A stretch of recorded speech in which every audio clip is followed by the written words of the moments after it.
Hey everyone, Kyle here. If you haven't heard about Anchor by Spotify, it's the easiest way to make a podcast with everything you need all in one place. Let me explain a little bit. Anchor has tools that allow you to record and edit your podcast right from your phone or computer. When hosting on Anchor, you can distribute your podcast on listening platforms like Spotify, Apple Podcast, and so much more. It's everything you need to make a podcast all in one place. And best of all, Anchor is totally free. So download the Anchor app or go to anchor.fm to get started. That's anchor.fm. They'll have everything you need all in one place. I can speak from my experience. It's been awesome so far and super easy. So go check it out, guys, and we'll see you later.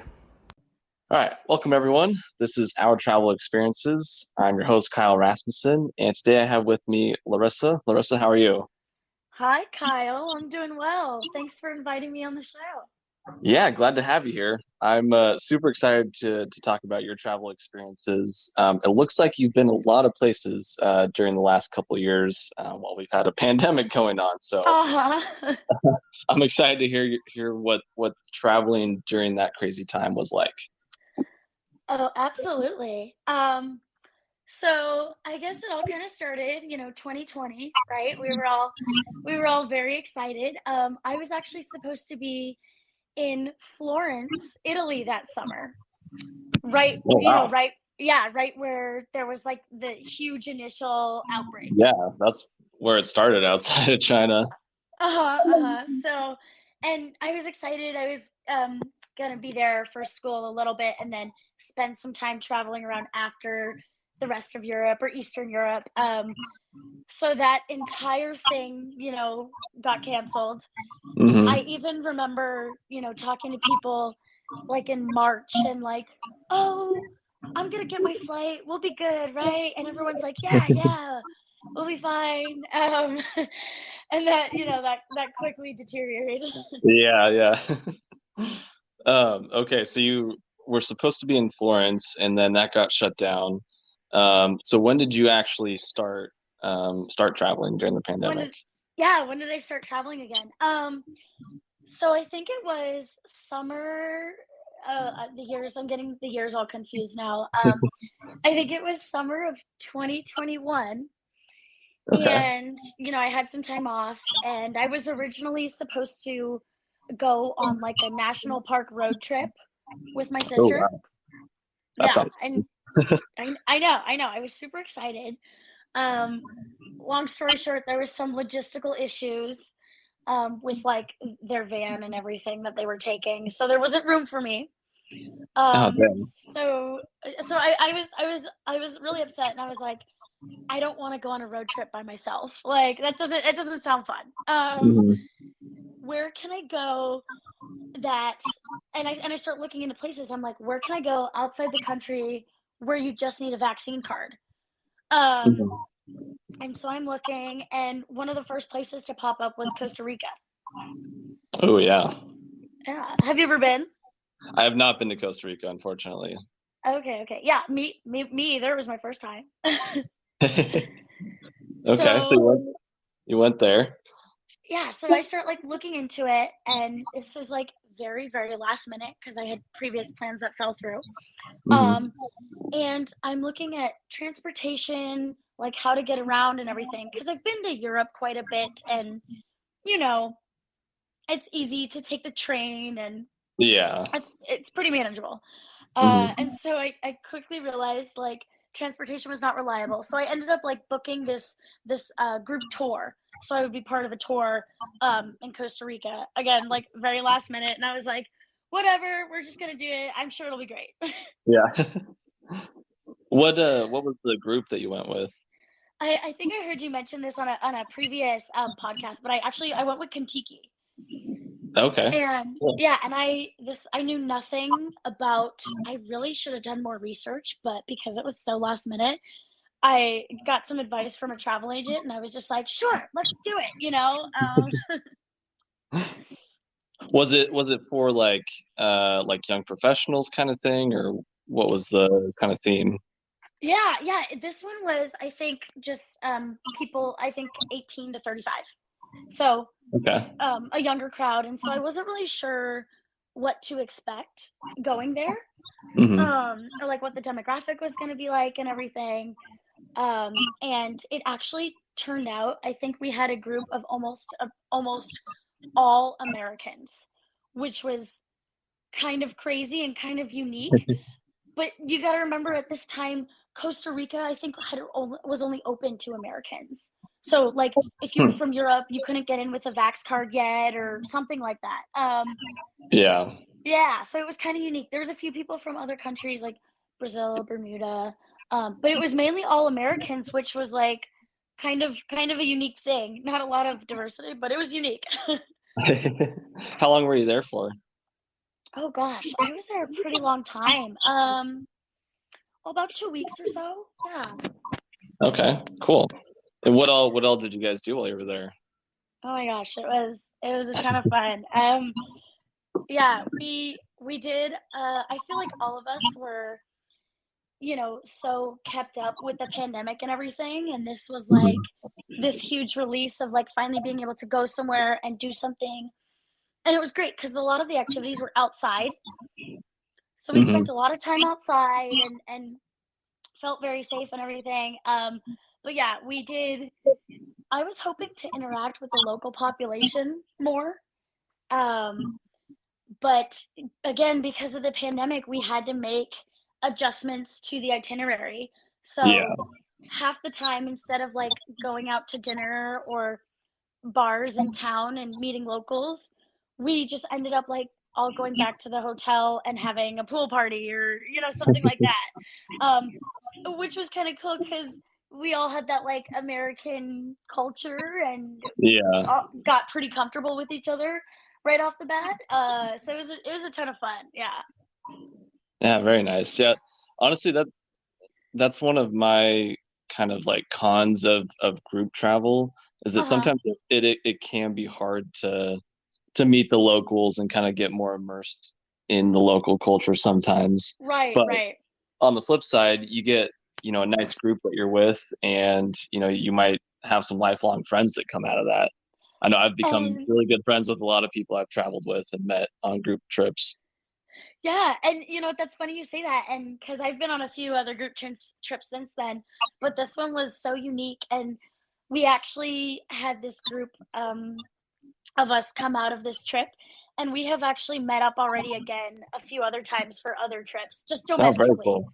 Yeah, yeah, and that's cool about all living in the United States is it's easier to meet up versus hey, you meet someone from like I had a roommate from Dubai, Oh, and I'm wow. like "Oh my gosh, we're best friends, we get along, but I don't know when I'm gonna see you again." Yeah. You live literally on the other side of the world. Yeah, so kind of bittersweet, but That's funny. What was yeah. your favorite part of Costa Rica?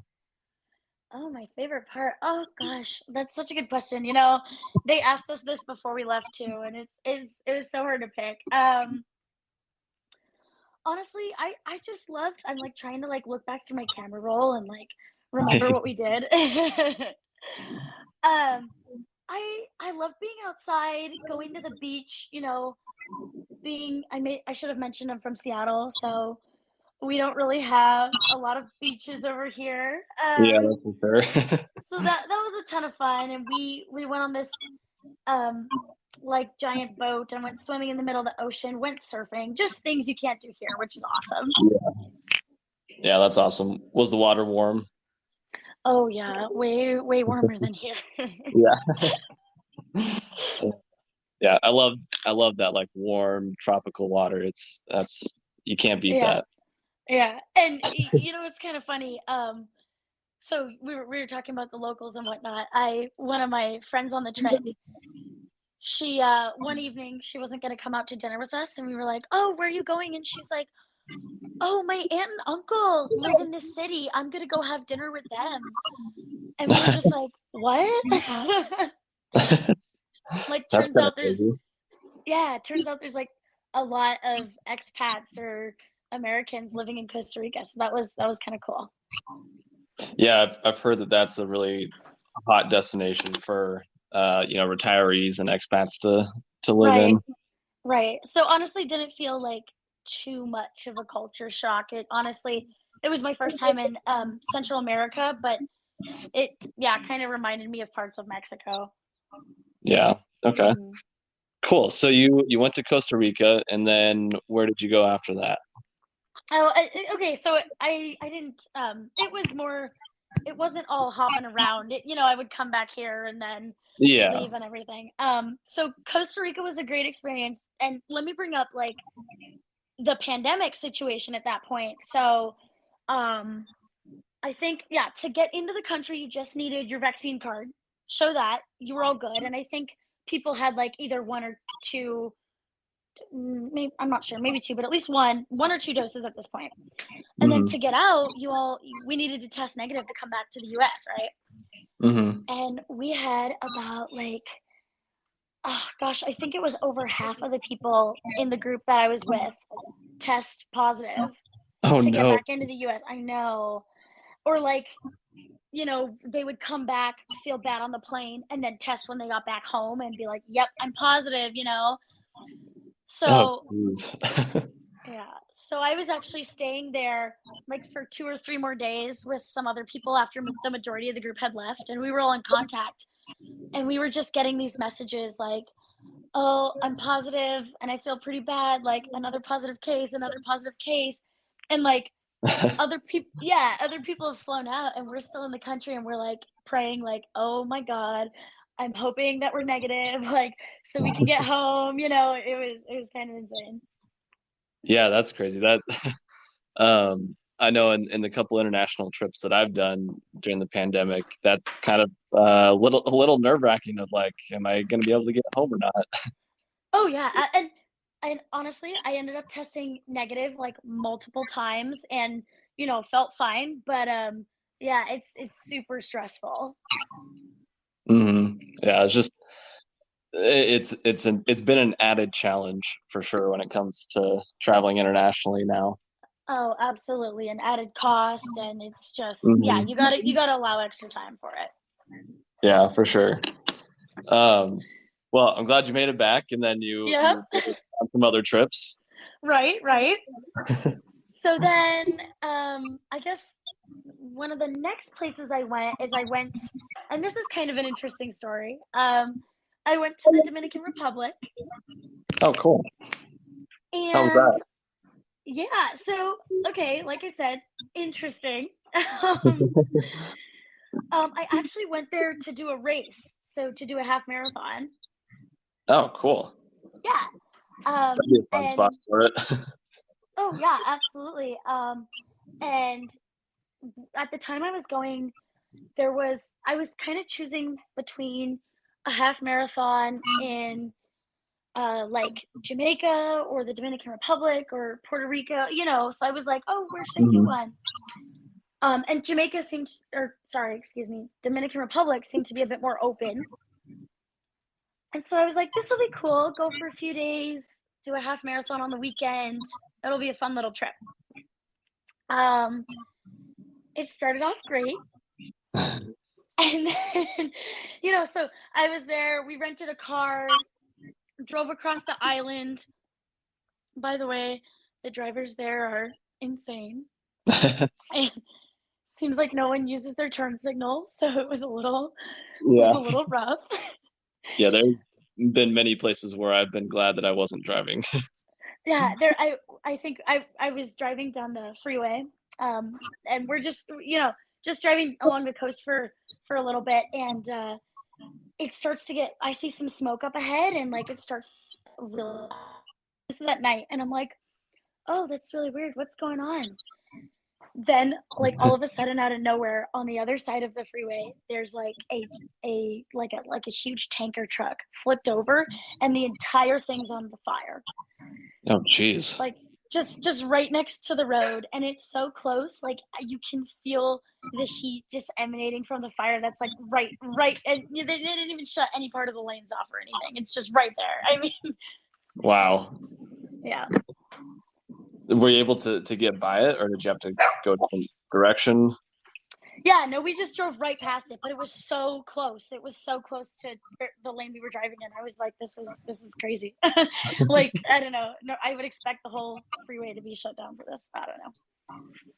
Oh, dang, that's crazy. Yeah, But you but made it. yeah, we made it. We made it. And so check in at the hotel, and then you've done races before, right? Where there's like an expo and then the race the next day, right? Hmm. That whole thing. So Yeah. check in at the hotel, and I start asking around for where the expo is going to be because I signed up online and we got a few emails, but we didn't get a ton of information. But I had like a general idea, right? Hmm. And when I've done races in the past, you just ask people, and it seemed like this was a pretty big race. So yeah, so I start asking around for the expo, and like no one working at the hotel or anything like seems to know anything. And I'm like, okay, this is kind of weird. Um, like I'll just and then I tried to call the concierge or something, but it was too late. So I was like, I'll just grab dinner, go to sleep, and then I'll get up in the morning, and I'm sure I'll run into other runners, the running community strong, or someone, I'll figure it out, right? Hmm. So I go to bed, get up the next morning, go on my mission to get to the expo, and again I'm asking around, calling concierges. I'm like, and again, no one can seem to give me any information. And I'm like, okay, this is really, really weird. This should be a huge thing. Where is everybody? Right. Yeah. So then I think, and so I like contact the race email, the race directors online, whatever. I think I finally got an answer. So turns out the race was canceled. Oh no. Yeah, the race was completely canceled, expo, everything, and they had sent out no notices to anybody. Oh, jeez. So I'm there to like do this race, and I'm really excited about it because I mean, running a race in another country is always exciting. Yeah, And definitely. it's just outright canceled, and I had no idea until like the day before. Wow, that's wild. I'm surprised they didn't like email or anything. Right, Put it on right. And Facebook so or something. yeah, so I'm like asking around, like, what's going on? Yeah, and it felt like I could get no information, and I was just like, oh my goodness, it was.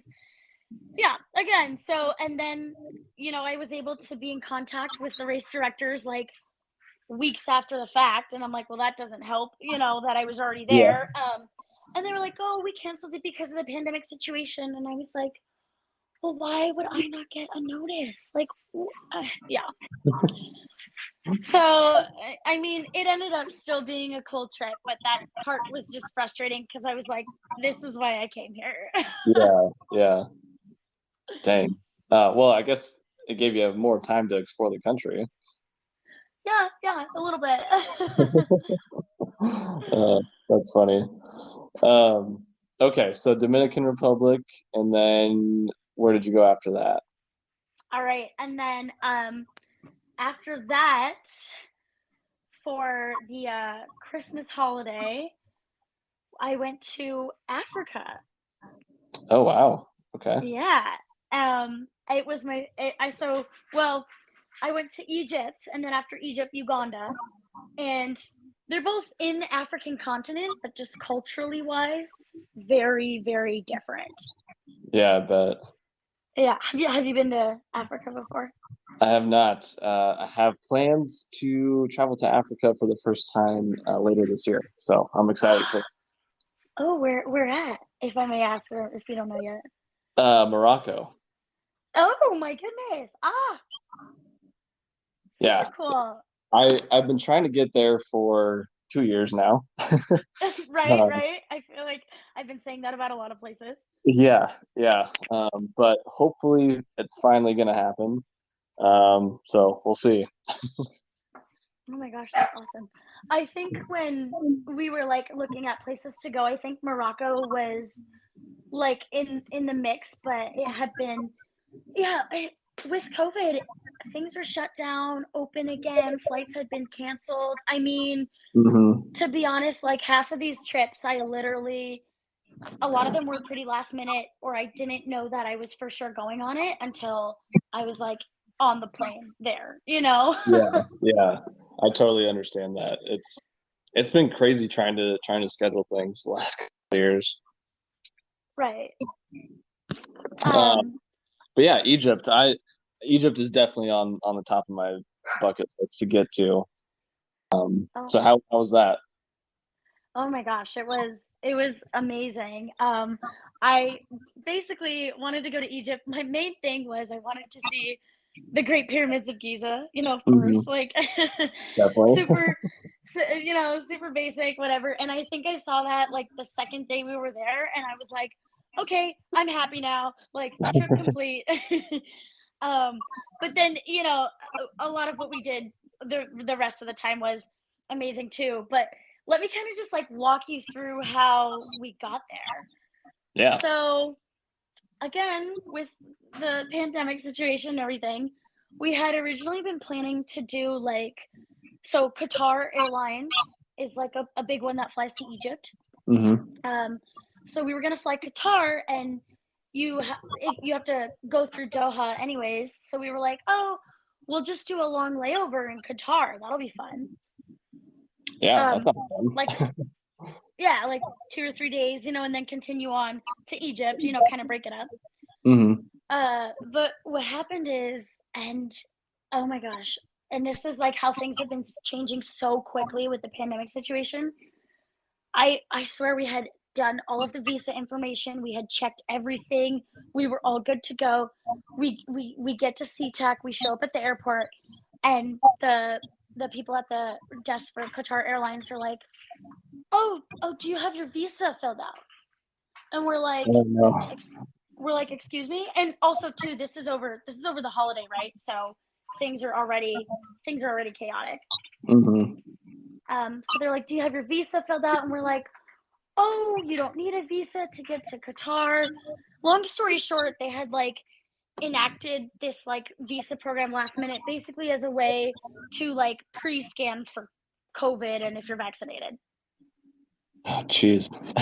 And the airline, it wasn't on the airline website. It wasn't emailed when you got the ticket. Like it wasn't even on the state website. Like, so we were like, how were we supposed to know? Yeah. And we're trying to work with them. We're like, okay, what if we just flew through? What if we didn't do a layover? What if we did this? Trying to work things out. And they were just like super. They were being very rigid, and they were just like, nope, you can't board the plane unless you have this done, and you don't have it done. And this is when you're at the airport trying to get on the We're plane. yeah, we're at the airport. We're supposed to get on a plane in like 3 hours, and Jeez. we were like, well, I guess we could start the process now, but they were like, well, it's not going to get approved in time because with the time difference. And oh my gosh, it was this whole mess. So, and I've never had this. I've never really had this happen before. And they're like, you can't board the flight, and they just like close the gates, and we're just sitting there like, oh my gosh, how are we going to get to Egypt? Like, um, and so I had an idea. I was like, okay, Seattle SeaTac's a pretty big airport, but doesn't fly to a lot of places, especially Africa, Middle East. I Hmm. was like, let's get to the other side of the country. Like, let's get to a bigger airport and then try and get a direct flight from a bigger airport to Egypt. Yeah, that's a good idea. Yeah, yeah. So I was like, okay, we'll see. So we end up buying last minute flights to JFK. Like last minute red eye flights to JFK, and then we had like a day layover in JFK in New York, and then a flight to Egypt. And we were like, you know what? We're gonna miss Qatar, but whatever. We just need to get to Egypt at this point. Mhm. Yeah. So yeah, so then we get to New York, and again with the COVID testing, we had like just been outside. It had been like a few hours outside of our window. So the test we got to board the flight for Qatar was now no longer valid Oh, to get God. on the flight. Yeah, to get on the flight to Egypt. So it was a red eye, so I think we got into JFK at like 5 in the morning, pretty early. And we're like, Mm-hmm. okay, we'll just get a test in the airport. And then we'll go into New York, walk around the city for a little bit, come back, get on our flight, be good. We stood in line for about 4 hours for our COVID test. Yeah. Oh my gosh.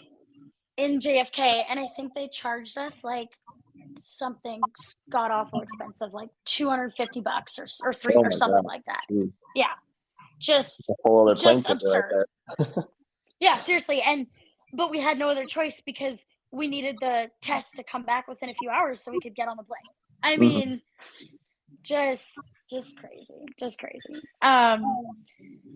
It ended up working out, and we got to Egypt, and it was great. But yeah, just minor inconveniences and everything. So Yeah, that is quite the hassle you went through. It sounds oh like. yeah, oh yeah. And then even in Egypt too, we were on this boat that was kind of cruising down the Nile, Mm-hmm. and before that we had to catch a train to get there, and we're waiting at the train station. I think the train is supposed to come at like 7:30, 8 p.m. and it's like 2 or 3 hours late, and they're like, "Oh, COVID, it's the holidays," just like a good blanket excuse. And then same thing. We were on like a Nile River cruise and everything, and we ended up like being a few hours late in either direction, like to our destination. And we were like, "What's going on? Why couldn't we like dock or continue down the river?" And I don't know. I guess the crew was just like, "Oh, COVID." We're like, "Okay, whatever." Yeah. I guess a lot of people can use that as an excuse now for not wanting to do something, maybe. Yeah, and maybe it was legitimate, maybe it wasn't, but we're like, "Okay, we're just happy to be here." Yeah. Yeah, no, I saw on your Instagram, I think it was a reel of you like kissing a camel in front of the pyramids or something like that. Oh my goodness. That was yes. So I kissed a camel named Oscar. Um, so I realized this after. I didn't realize camels can bite, and it's kind of Yeah. nasty.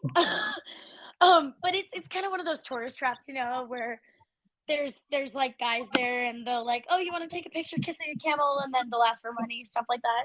Yeah. Yeah.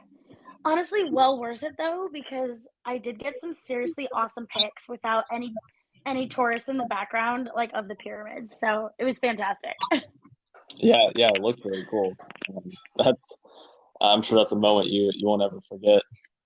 Oh yeah, and what's even crazier too is I don't know. I thought like when you see pictures of the Great Pyramids, they look like they're kind of in the middle of nowhere. Mm-hmm.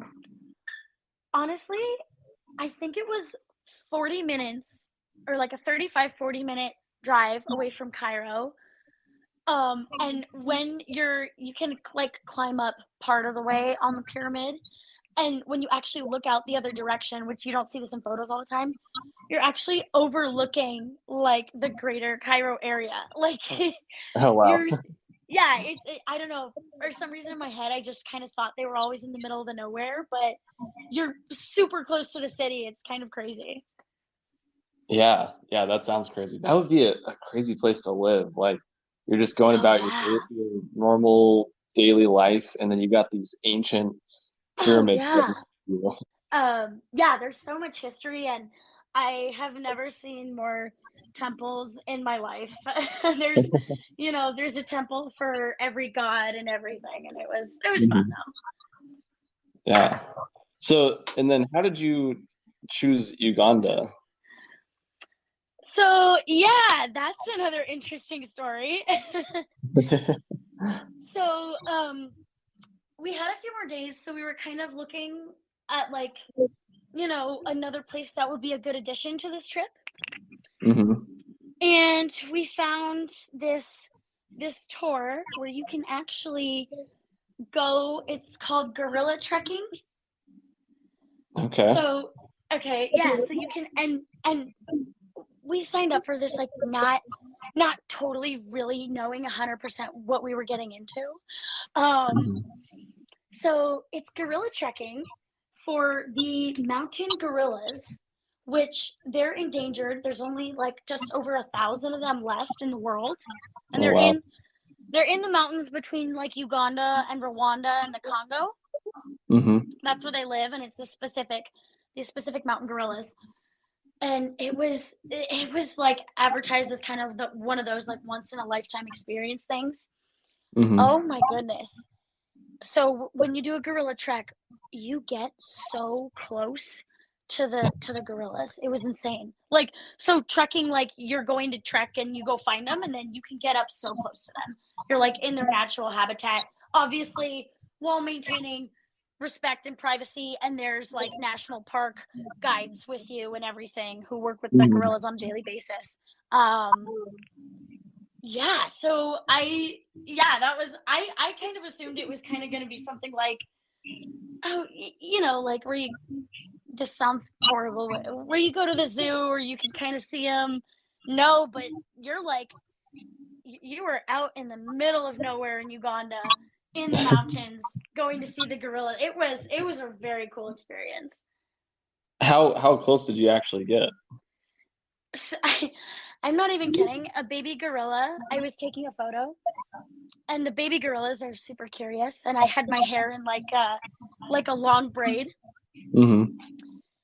The baby gorilla, so my back's to them because someone's taking a photo of me, and the baby gorilla starts inching closer, and then the guide had like motioned me to like move forward.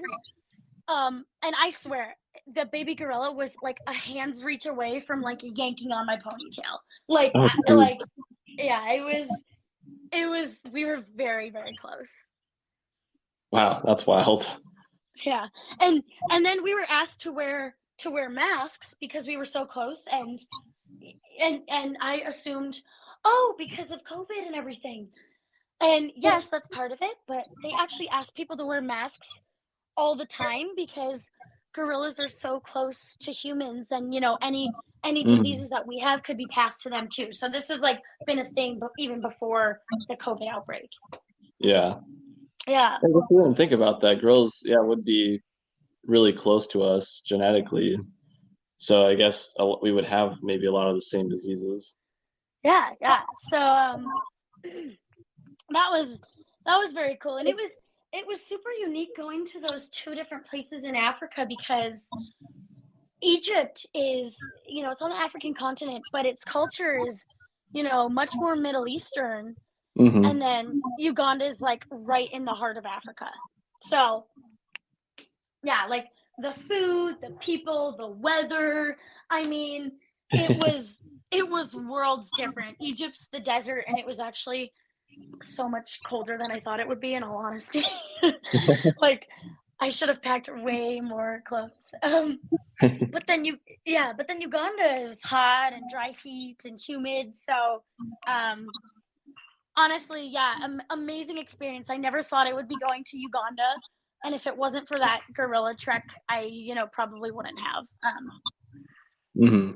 How did you find that? Did you just do a Google search or something? Yeah, yeah, a Google search, and then Kentucky does tours with them too. Okay. Okay. Yeah, Oh, and cool. then there's we met some other people who are like serious gorilla trekkers, and they were like, oh, this is my 20th time trekking Oh, for the geez. gorillas or something like that, and we were like, oh wow. That's a lot of times going out to see some gorillas. Oh, absolutely, there's like a huge core fan base, it almost seems like. That's funny. Yeah. And then was it the same thing? Like you had to test negative to get back in and all that? So Uganda, so the reason why Uganda's been doing so well, they're trying to encourage more tourists to come because, again, a lot of their economy is tourism. Hmm. Um, and they've been very conscientious with COVID checks. I have not, I think this was the most extreme. So of course you need a test to fly in to Uganda. Hmm. Um, and then they test everybody right when you get off the plane. Like Oh, wow. like you're coming off the plane, you get your test, and then you go through customs. Like it's right there. Jeez. Yeah, I've never done that before. And then they were super strict to even there's like to even walk inside the airport when you're leaving. Like, because other countries in Africa, like if you were flying into them, you might not need a COVID test. I Mm-hmm. mean, we were going back to the US, so you do. But just to even walk in the airport, even if you weren't even flying out, you needed to have a negative COVID test. Wow. Yeah, on the way back. That's So, and intense. right. But then they were advertising like, "Oh, we have all these checks. We have no COVID. Come visit us for tourism, stuff like that." So, it was, yeah. But so I think in the span of like 2 weeks, I had tested for COVID about 9 times, and luckily, luckily was negative every single time. And this was when Omicron was going around like Africa, Yeah. especially yeah, Southern Africa. So we were actually a little bit nervous, to be honest. Yeah.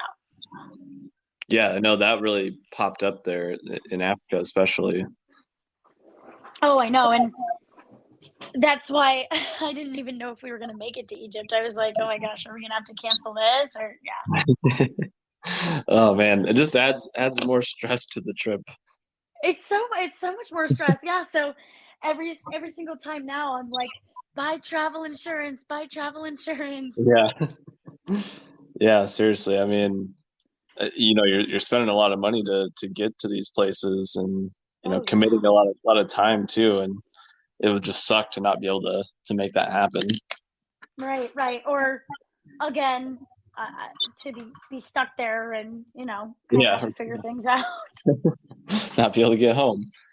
Yeah, and that whole quarantine thing.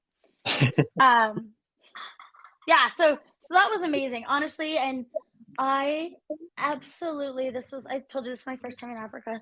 I absolutely loved it. It was amazing. Like maybe just because it's so different, but I was honestly kind of thinking, and I was like, wow, I might actually like places in Africa more than like going to Europe because it's just so different. And Hmm.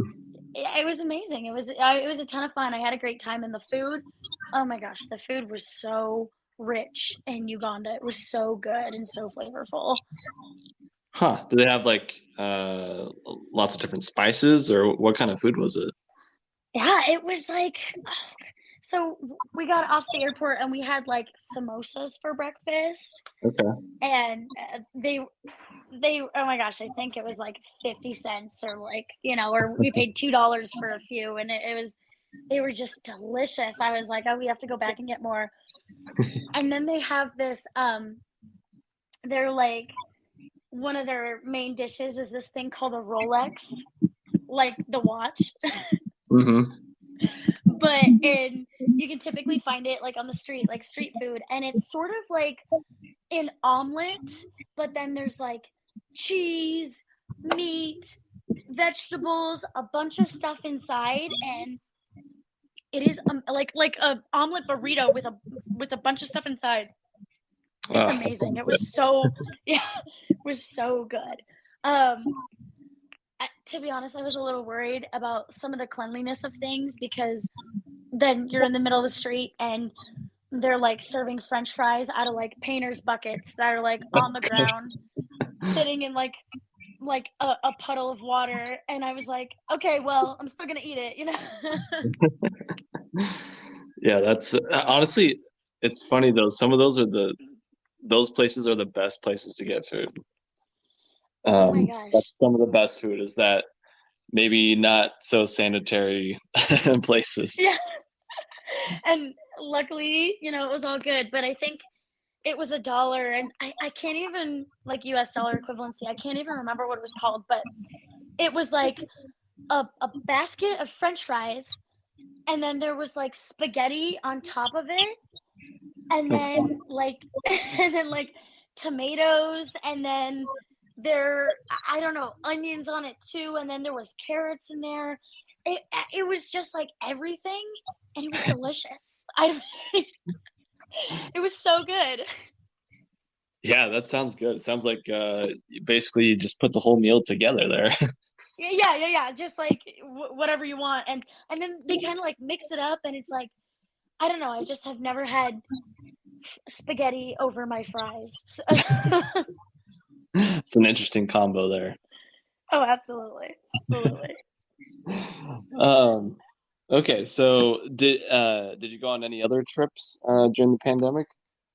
Okay, yeah. So then my most recent one, this was like the last one. Oh, and then went to Mexico, but that's super Hmm. close, so I hardly even count that.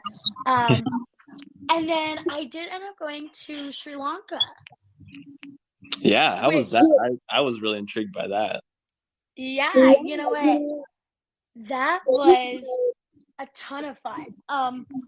First off, it's very hard to get to Sri Lanka from Seattle. I bet. Like as far as flight wise, it's actually a really inexpensive country to travel in though right now. Like Hmm. the exchange rate really favors the US dollar. Um and to be honest, they're not going through some great things governmental wise right now. Hmm. They're kind of going through an economic crisis, and I don't know if you've been following the news, but someone was overthrown, and they're going through a new election, and yeah, it's this whole Yeah. thing. But yeah, I've always wanted to go to India. That's been on my list, but with with the COVID situation, it hasn't really been like a great feasible option right now. Hmm. Um, so yeah, Sri Lanka was amazing, and it's crazy how it's the island off the coast of India. Um, Hmm. it's amazing how lush and beautiful it is. Like there is beaches, there's mountains. I mean, I was so surprised. I hadn't really heard much about it, but it was a really gorgeous place. Yeah, and was that with the group as well, or how did you Yeah, find about? yes. Yeah, so I also went with a travel group, and I actually was one of the only Americans there just Wow. because it's so far from the US. Mhm. And so I was learning. I didn't realize it's a super popular tourist destination, if you're from the UK or Europe or Australia, because I think Hmm. from Australia it was only like a 5 hour flight. Maybe from the UK it was a 6 hour flight, something like that. So like almost as much as us going to the East Coast, like relatively short. Yeah. Yeah. Huh. Yeah. Interesting. Yeah, and it was very entertaining. I was surrounded by a bunch of Brits and Aussies, and it was a ton of fun. And I drink so much tea with them, and and Sri Lanka's known for their tea anyway, so it was a ton of fun. Mhm. Yeah, yeah, that's awesome. How long were you there for? Oh gosh, I think that one was maybe 8, 9, 10 days, something like that, under 2 weeks Okay. for sure. Yeah. And I got some serious sunburns. Like, oh my gosh, I think we went to this one beach where there's like turtles swimming around, and you can kind of like Mhm. swim with the turtles, or they'll like swim right up to you. And we were trying to get some photos and everything. I think we were out in direct sun for, I swear, 10 or 15 minutes. And I just got these, like, not even that long, but the sun was high in the day. I got these most insane burn lines on my shoulders. It was, yeah.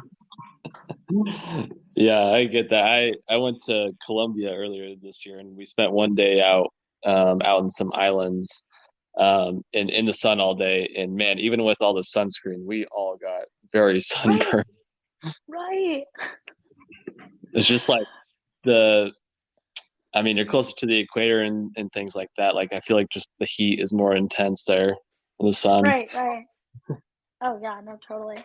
Um, but it was really cool. It probably one of the more unique places I've been, honestly, up till this point. And Yeah. the culture was fantastic. The people were fantastic. I mean, it's a Buddhist it's a Buddhist country, So we got to visit some really cool temples. And then there's like so many different influences. You have Asian influences, Indian influences with the food, and we had some amazing curries. And then, like, I didn't realize this, the Portuguese, we actually went to like an old Portuguese fort because they had actually like conquered it at one point or something like that, which I had no Hmm. idea. Yeah, Hmm. so there Interesting. was just, I feel like it was just a mixing pot of a ton of different cultures, and yeah, it was a ton of fun. Yeah, that's well, I've always wanted to go to India for kind of that reason because it has such Right. unique history and culture and a lot of different influences in it. Um, so that's interesting. I don't really know much about Sri Lanka Yeah, personally. me either until I went. What was your favorite part about Sri Lanka? Oh gosh, that's a really good question. My favorite part, oh, honestly, we there was this one mountain town called Ella, and I think that's the cutest name, Ella. Like that's adorable, by the way. Um, and I think that was one of my favorite parts. There was like we took the train there, and I think you saw on my Instagram, you can like take photos hanging off the train, and it goes by all the tea Yeah. fields and everything, and it's just beautiful. And then it is the cutest town. There's like a like downtown area that's pretty touristy. It kind of reminds me of like maybe Cancun or Tulum in Mexico a little bit, but on a much smaller scale. Um, and there's like some bars and good restaurants, but then you're just in the middle of the mountains, and you can go hiking, and the views are gorgeous. We did yoga at this amazing like yoga retreat, just looking at the mountains, and I was like, Oh and our man. teacher, yeah, I was like, oh my gosh, I should move here. And our yoga teacher was actually from Germany, and she did just that. I was like, That's yeah, it crazy. was it was great. So I enjoyed that. I just didn't realize there were so many mountains in Sri Lanka. Just had no idea. Hmm. Is the whole country mountainous, or was there other landscapes? Yeah, to be honest, we were just mainly in the southern part of the country. I guess there was some kind of civil unrest in the northern part of the country for a bit, so um, that wasn't very heavy with travelers. But yeah, to be honest, I'm not really sure. And yeah, we went to an elephant sanctuary, got to see baby elephants. It was really sweet. Oh my gosh. And then there are dogs everywhere. Oh, really? Oh, absolutely. I didn't realize like how, because there's no animal control, they're not spayed or neutered, and they're just Mhm. living on the street, and they just keep having puppies. So I actually went running almost every day in Sri Lanka. First off, the humidity. I don't I don't think I've ever been in another place more humid. It was it like I even had at some points like people riding by in tuk-tuks, and they would like splash water on me because it looked like I was dying. Like, it was Funny. very considerate. So that was insane. But then the dogs, there was just dogs everywhere, and we were by this national park to see some elephants and go on a safari. And I remember going on a run, and it was actually kind of scary. I like I would go out, and it seemed like every half mile there would be a pack of like 7, 8 dogs, and they would come like barking at me, and then I would just kind of be like, no, or like, be firm, and then they wouldn't really come too close. I just think they were more curious. Hmm. Um, and then it'd be fine, but it was just frustrating because I didn't want to like run right by them because they kind of think that's a game. But Yeah. yeah, so I was just kind of walk by, and then we're driving back from the safari later, and I see like Sri Lankan women walking down the street, and they were feeding the dogs, and I was like, oh my gosh, Oh they probably no. thought I had food. Yeah. Dang. Yeah, I remember that in Guatemala there was stray dogs just everywhere. Oh, Um, okay. And it was like, yeah, I mean, I feel bad for them because they look hungry, but also, they're a bit of a nuisance too. Right, right. Yeah, I know it's like that in Mexico too, and I've seen that in Egypt it was like that a bit, but I swear, like I have never seen more stray dogs per capita than in Sri Lanka. Like it was, yeah. But I mean, again, a lot of them were pretty friendly, so it was fine. Just kind of more annoying. And you know what, Kyle? Actually, that leads me up to another story. I do have Yeah. a pretty crazy story for you that you're gonna want to hear. Okay. I'm intrigued now. Yeah, yeah. So then it's time to go, and we're getting back from Sri Lanka to the U.S. I think I Mhm. was on 5 separate flights. Oh, jeez. Like like I said, it was just so because originally I was trying to route through Malaysia because they had a good flight path, but then with the pandemic I couldn't. So it was kind of wild. We had some people also test positive. I think there was a couple from Australia and they tested positive for COVID. Um, and they were like, "Oh, we're not worried. We get 2 more weeks at the beach here," you know. Yeah. Like, So oh they were darn. cool with it. Yeah. So I'll kind of walk you through the process of leaving the country. So they're kind of like in this middle of this economic crisis that I told you about. Hmm. The last few days there was like rolling blackouts and power outages. Um, and then the weekend before we're about to head out, there was a bunch of riots in the capital city. I think you might have seen this on the news, but yeah, Yeah. a bunch bunch of riots in the capital city, and they did a lockdown. So we actually weren't technically like we had almost been done with the majority of our trip, so it didn't put too much of a damper on things. But we like it was eerie how locked down the city was. I think we actually kind of convinced a hostel owner to like serve us lunch, even though technically you could get fined for doing that. Um, Oh, really? yeah, because that was the point of the lockdown. You couldn't open restaurants, stores, anything because of political unrest. But Oh, yeah, weird. everything was yeah. And it was weird because it reminded me back of like the COVID lockdowns like the year before. Hmm. But it was just due to riots outbreaking. Um, and then they had shut off all access to like social media, like Facebook, Instagram, everything. Um, and like the cell towers were super spotty. So I had been on like a Sri Lankan cell tower, and I've never had this happen before. Like everything was just like shut off. It was Jeez. crazy. Um, and it was only for like a day or two, and then it came back on. So and then they had suspended flights coming into the country too. And so yeah, this whole thing. So luckily they were letting flights go out, and so we were fine, but we were all kind of like nervous, and they were like contacting embassies just in case for us, because we didn't really know what happened, or like what could happen, and it ended up all Hmm. being fine. Um, so then to come back from Sri Lanka, I had a layover in Kuwait, and I was like, okay, let me just turn this into a long layover. I've never been to Kuwait before. Why not? So I get there, and it was actually so funny. I wasn't able to print my visa because Hmm. I couldn't find a printer in Sri Lanka Yeah.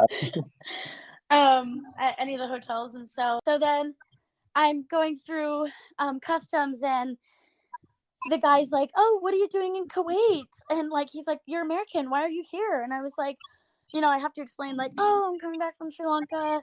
Like I just thought I would stop by. I've never been to Kuwait." And he's like, "Why are you in Kuwait? We have nothing here." And I was like, "Dude, what?"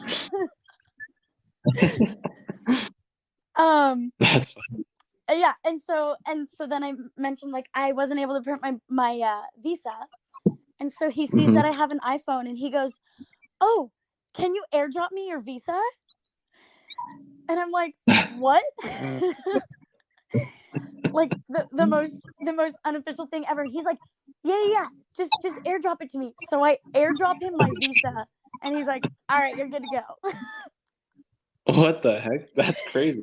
I've never had like customs. It was just entertaining. It was entertaining. Um, That's funny. Yeah, usually customs is very like they're very rigid and not. yeah, and the people in front of me were I'm not sure what country they were from, but they were giving them trouble and they had all these papers, so I'm like kind of freaking out because I was like, shoot, I wasn't able to print it, whatever. And he's just like, oh, airdrop it to me. And he just like breezes me by, and like he breezes me by his security again, and I just like enter the country and I'm like, okay. That's funny. They're friendly with Americans, so cool. Um so and I told you I'm a runner. So Hmm. I get there in the evening, and I hear Kuwait's like super safe, like very low crime, like Kuwait City, very low crime rate, everything. But it's dark when I get there, and I'm like, like I'm not gonna run. I'm just gonna get up in the morning and I'm gonna go run. Hmm. So then I like, look up some things to do for the next day, and I have this whole itinerary planned. Like I'm gonna go to this museum, and I'm excited. Yeah. Um, and so I get up the next morning and I go out to run. Oh, and mind you, it's during Ramadan. Oh. Yeah, which I had like totally forgotten. So I had a friend that I met in Sri Lanka who works in Dubai, and she was like, oh, Larissa, you need to get an abaya or something like to cover up if you go like in the Hmm. marketplace or whatnot. And I was like, okay. So I got one and it was great. Um, so I go running in the morning, and because it's Ramadan, like no one's out. Everyone's Yeah. fasting or like trying to lay low, conserve energy. It's like probably 9 a.m. And it honestly, it was super hazy, but like it felt way cooler than Kuwait. I was like, oh, this is kind of like a break, even though it was like 85 degrees, but it was just so hazy. So I run around like the outskirts of the city, kind of along the water. I'm about like an hour away into my run. And Kyle, this is such a crazy story. You'll love this. You'll love this. I'm about an hour into my run, and I'm like right in the heart of downtown. I'm about like a mile away from my hotel. Hmm. And like right by the financial district and everything. And I see no one. No one is out. Like there's only people driving in their cars again because it's Ramadan. Hmm. Um, and then I'm turning the street, and then out of nowhere, this pack of wild dogs, there's 3 of them, comes at me, like to the side of me. And I'm like, oh shit. And like it happened so quick. I don't even have time to react. Like they kind of came like from behind me to the side, and one of the dogs immediately bites me in the leg. And I'm Oh like, God. yeah, I'm like, oh shit, like this is gonna be a long day. And so then I'm like, this it all happened so fast. I'm like screaming bloody murder. Like there's 3 of them. They're pretty big. They're about like 60, 65 pounds. Like Jeez. these are big dogs. So then one of them immediately came up, bit me in the leg. I like tried to kick one of the other dogs, and I'm like surrounded with my good leg. And then I got bit in the hamstring on that leg, Oh fell no. down. Yeah, I'm on the ground. The dogs are like on top of me, like road rash the entire right side of my body. And then another dog bit me in the arm, and I'm still screaming like trying to fight them off. Like I don't know what to do.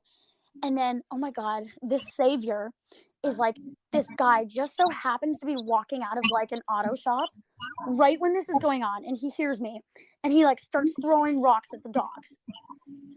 And I'm like, oh, thank God. And so then the dogs kind of like back away a little bit. And I've been bit quite a few times at this point. I'm like, my entire lower legs are just covered in blood. Like the entire right side of my body is Jeez. covered in blood. Um, and this guy's name is Kumar, and he doesn't speak any English. He just puts his arm around me and starts like shuffling me to his car, and like I'm like, I don't know him. I could be kidnapped, but like I got to get out of the situation. Um so then he like puts and he like has a single Kleenex in his pocket, and he takes it out. He's so sweet, and starts like dabbing my open wounds with his single tissue. His name's Kumar, by the way. Um, and then so then we go into his car. And I'm like shaking. I'm have so much adrenaline. Like I'm freaked out. I'm so scared. Mm. and the dogs start like circling his vehicle in the parking lot, and they're barking. Like then they start like slamming their bodies against like the door, like the doors of his car, and they're like trying to jump up on the hood. It's absurd. And all Kumar does is he like reaches over and he clicks the lock button as if that's gonna do anything, right? Yeah. And so then I'm like trying. I have nothing on me, no cards, no passport, nothing. But luckily I have my phone and it's like at 19%. So then I thought he spoke Arabic, so I'm like trying to like piece together some like Arabic words, and I'm like, hospital, like, can you take me to the hospital, you know? And then turns out he was like, no, Hindi, and he's from India, and so I'm like, oh, okay, like let me try and Google Translate something else. So anyways, off we go. He drives me to like the main Kuwaiti hospital, and I'm like the only American there, walking in, gushing blood, you know, like these like two really nice Kuwaiti women like came up to me and they spoke a little bit more English than him because his English was not fantastic, and they were like, what happened? And he's just like, oh, dog bite. And this was an insane experience. We walk in. I've never been to like a hospital in another country before. We walk in and everything, and again, I have no passport on me, but I had a picture of it on my phone, luckily. So they like write down my name on a piece of paper. Like, I don't even know if they spelled it right. And then they like triage me, and I'm like waiting in the hospital waiting room, and I'm like, oh my God, I have to get a rabies shot. Like, you know, I'm like, I can't believe this just happened. I like text my family and I'm like, hey, don't freak out. I just got bit. I'm gonna need to get rabies shots when I get home, all this stuff, whatever. Anyways, so then these like Kuwaiti women end up staying with me and translating with me, and it was insane. They triaged me. They gave me a tetanus shot. Oh, that's the dog again. They triaged me. They gave me a tetanus shot, and then we like go to the operating room because I like, they're like, oh, you probably need stitches because I got bit pretty deep. And it's funny, the operating room, everyone is like standing in line, like clutching their body part that needs to be operated on. Oh gosh. And these Kuwaiti women are like so fantastic. They're like advocating for me. They're like, you need to triage her up like first, like she's got open wounds, you know, all this stuff, or whatever. And so then the surgeon ended up speaking like a decent amount of English to where I could understand. They didn't end up doing stitches because they didn't want an infection, so they just kind of like kept them all open. And I think some of them didn't stop bleeding for like 6 hours. It took quite a while. Yeah, so they were pretty deep. And then they're like, okay, you need to go to the infectious disease hospital to get a rabies shot. Because I'm about to get on a 35-hour plane ride. Like, I need a rabies shot now. So we go to this infectious disease hospital. The Kuwaiti women take me there. Kamar had to head home. My savior. And oh my God, their infectious disease hospital is amazing. They have the arsenal. They have yellow fever. They have COVID, measles, you know, Ebola vaccine. They've got everything that like you could ever need, you know? And so then they're all like, oh, I want to see your bites. So they end up like wrapping and unwrapping my bites like 3 times. And not sure if you knew this, but when you get bit by rabid dogs, and you have to get the rabies vaccine, so you get like a rabies immunoglobulin, like the right as soon as possible after you get bit. And they have to infiltrate the wounds with the immunoglobulin, which basically means they're sticking a needle into like my 9 times I've been bit. And, you know, no anesthesia, and you know, the doctor's like, you know, I kind of wince, and he's like, I'm sorry, and I'm like, just get it done, you know. And then you need 5 more shots in the arm, like after that, you know, at specific intervals apart. It was crazy. and then they give me antibiotics and everything and whatever. And all of this whole thing, this is how amazing the Kuwait medical system is. I was in and out in under 3 hours. Wow. After all this stuff, yeah. And they gave me everything for free. I didn't pay a thing. Really? Yeah, everything was free. The care, the antibiotics, the creams it was all free. And they gave me enough to like last me, to like the whole course. And then the Kuwaiti women that I met, it was so sweet. They go, okay, we'll drop you off at your hotel. You rest. And then they go, okay, we'll pick you up later for dinner. And I'm like, oh, sure.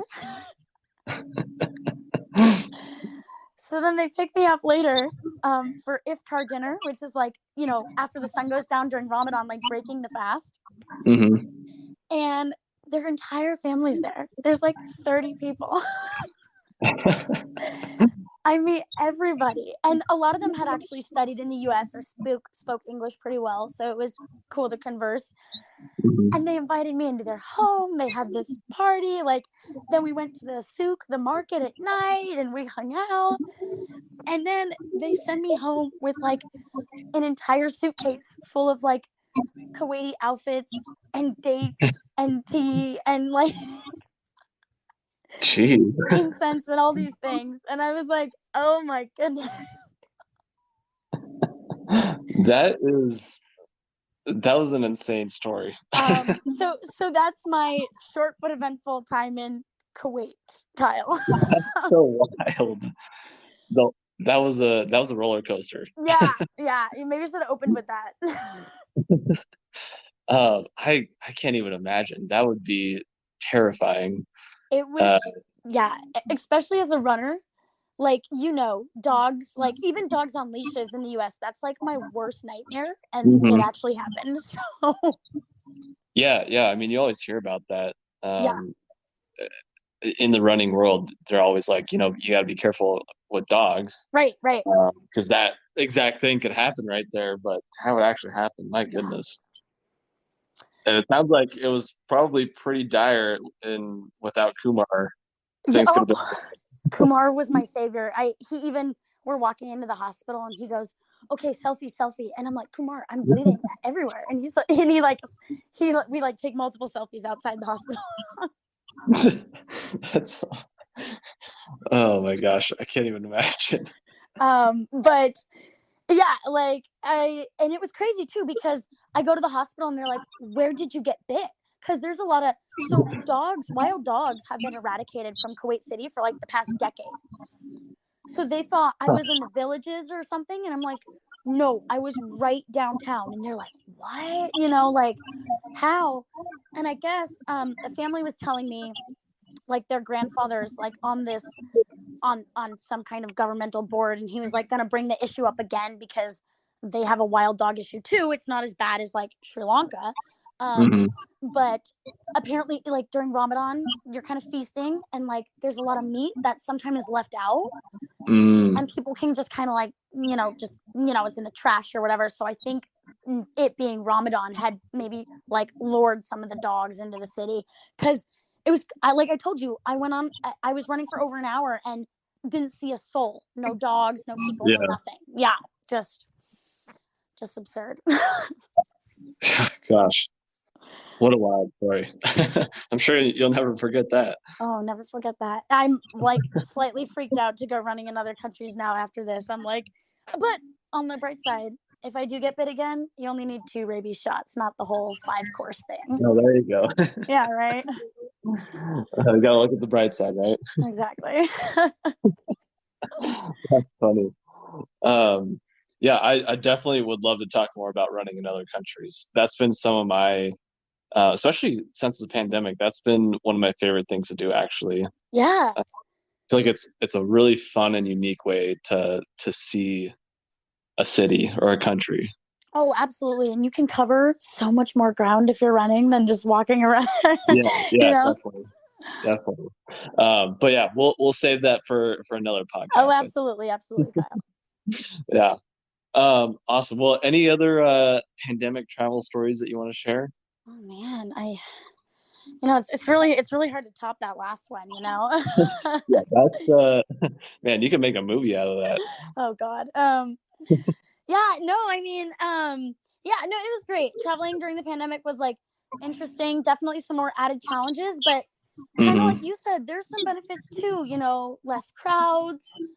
Maybe more intimate conversations with specific people and Yeah. everything. And if you do get to meet the locals, yeah, and a lot of the people that I've interacted with are like just happy that tourism has returned and or is on the uptick, and Yeah. are just excited, and it's nice to be able to like help other economies too. Hmm. Yeah, that's what I've really noticed is uh, not only the travelers themselves, but the locals are very, very appreciative of being able to have Right, tourists there. People are really, you know, excited to actually get to travel and be right, out and do things. I think that's actually been a really positive thing to come out of this whole pandemic is that people are a lot more appreciative of, having this moment, I right, guess. right. And I've gotten to speak to a lot of people who work in the tourism or travel industry, and they were like, "Oh my gosh, the pandemic was like the worst year of my life. No one was here, Mhm. and financially, and yeah. So hope to Yeah. see it return." Yeah, yeah, definitely. And that's, honestly, that's my hope with all the travel stuff that I'm doing, including this podcast, is I want people to have these opportunities to go explore and see the world and really just enjoy the moment, enjoy the opportunities that you have because you never know. I mean, you might not get another chance. Yeah, I know. I was really life flashed before my eyes right there when I got bit by those dogs. So Yeah, yeah, and good advice to everyone. Maybe be careful when you're running in other countries. Oh, absolutely. Yeah. I don't know. Maybe it was my fault because I was like, Sri Lanka was so.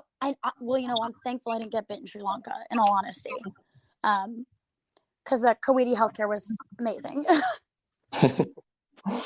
Yeah, maybe good motivation to run faster. Yeah, there you go. That's funny. Well, Larissa, thank you for taking the time to share some of your stories. I really enjoyed listening to them, and I'm super excited to hear more about your travel experiences in the future. Oh, But I appreciate you absolutely. taking the time. Yeah, of course. And thank you. I've had so much fun listening to some of the other podcasts you've done. So Oh, good. I'm glad. yeah, no, I'll continue to have to follow you, and you've gotten some interesting people on there. So it's awesome. Happy to be one of them. Yeah, yeah, it's fun. I've got to meet a lot of cool people with unique experiences from all over the world, and it's fun to talk about it and share it with others. Yeah, absolutely. Well, I guess I'll ask you really quick. Where can people find you? Where can people find? Oh, yeah, that's good. Physically or online? Online, social media. If you want to share that, you don't have to share it. Yeah, no, absolutely. Yeah, I know I'm on Instagram. You can find me at Larissa Cola, Kola. Yeah, I post some fun pictures from traveling and running and everything. So, yeah, or slide into the DMs and we can chat more about travels if you want to. Yeah, awesome. Well, yeah, thanks again, Larissa, and I'll look forward to seeing you somewhere around the world soon. Oh, absolutely. The world's smaller than you think. Thanks, Yep, Kyle. that's for sure.